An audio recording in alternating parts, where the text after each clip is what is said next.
this is David with the Shepherd School, and today I want to give you a very, very good positive review. This is a book, and I've got it tabbed and whatever, so you can tell that it's pretty useful. Far Beyond Defensive Tactics by Lauren Christensen. Now, I think this one's out of print, and I think he's got a new one, you know, same kind of title. And I have to just tell you the truth, I just haven't got around to getting it. But I've got a couple copies of this book, and I'm going to pretty much get most everything this guy writes.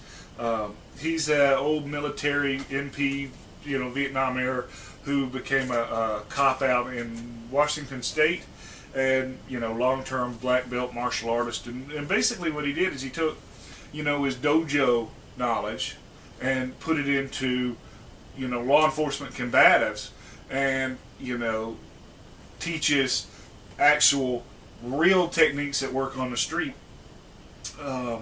And he's a really good author too. This is a very enjoyable book. He does a lot of other work with, like, Colonel Grossman, right? And so if you follow Colonel Grossman in Killology, then you'll probably, you know, be familiar with this guy's name. But let me just tell you something that he talked about in this book that I took for myself and used, you know, in a maximum security setting. And he talks about misdirection, right? Because in the other book we reviewed, The Police Combatives, remember we said if a guy is, you know, already had an adrenaline dump, you know, and you're calm, he's going to probably be stronger than you. He's probably going to be more pain tolerant than you. And in this particular case, Christensen was talking about a guy, you know, if he's in a car locked in the steering wheel, right, and you're trying to get him out, and he's just locked into the steering wheel, and he's centered, you know, he's sitting in the chair, he's holding on to something pretty close to his body.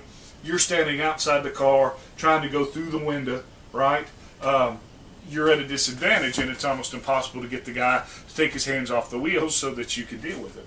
And so he was talking about, you know, if you just thump the guy in the eyeball, it doesn't hurt, doesn't do any damage. You're not gouging his eyeballs out, but you just thump him, you know, on the side of the face, you know, right there in his eyeball. And he kind of startles, and when he startle response, gets his hands up, you know, he's no longer thinking about death grip, and you can do whatever because you're expecting it. Kind of in that OODA loop that we're either have or about to talk about on the other websites, you know, tingun.com. So, a pretty interesting technique.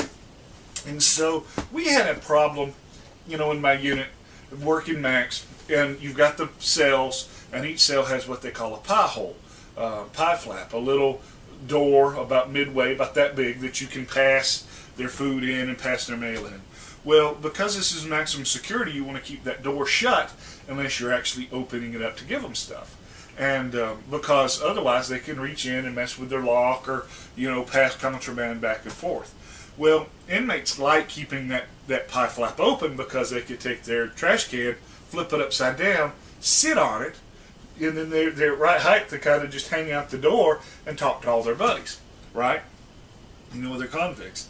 And so a lot of times when you go to give them food, whatever, you give them the food, they won't want to shut the door. And sometimes if they're quick, they can get their arm out the pie flap, bend it up, and grab on the door handle, right? And so, you know, all this is you know, door, and then they've just got the hole for their arm.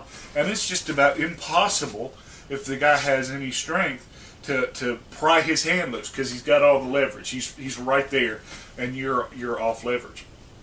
And heaven help you if he pours, you know, poop or something right on underneath the door where it's all slippery. And it's about impossible to get the guy out, but you can't just leave him there, right?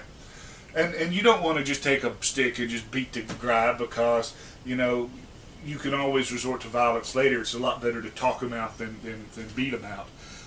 But if they won't talk, and you don't want to resort to hitting on them, you know, we tried pressure point, but that wasn't working. You know, and if you do anything physical, you know, they can go and complain and hurt themselves and then say, he did it when, and whatever. And so, you know, we tried, you know, trying to handcuff them to the door and letting them sit there for a minute, but, you know, that's not a good solution. So I got this book I was reading, and I said, you know, hey, that sounds like a good idea. You know, that misdirection. And so what I started doing is carrying a little Sharpie in my pocket. And, you know, I'd come up and the guy'd put his, and I'd just take the little marker out, I'd just start writing punk, you know, and probably another expletive on there, you know, on his arm. And as I start writing on his arm, and he pulls his arm. It didn't hurt him, you know, didn't permanently mark him, didn't have to use any kind of physical anything in my presence, you know. It looks like a very reasonable solution to a security threat. So if he complains, you know, what would you rather me do? Write on him with a Sharpie, Captain, or would you rather me hit him with a stick? You know, so it worked real good, and to this, well, not to this day because I don't work at the prison anymore, but as long as I worked at the prison, it didn't really matter. They never really got over that, right? And I'm sure eventually they would have got tired of it, but anyway, that's just an example where the information in this book translates over into other situations, and you know, a lot of good stuff. He's got a thing on what happens if you use pressure point control and ping doesn't work, you know. How to disarm attackers, multiple attackers, you know, how to deal with people under the influence of drugs. Great book. I would recommend it for anybody who, you know, is concerned about their own safety and well-being. So anyway, great book, and you can always catch us online at www.prepperbookshelf.com.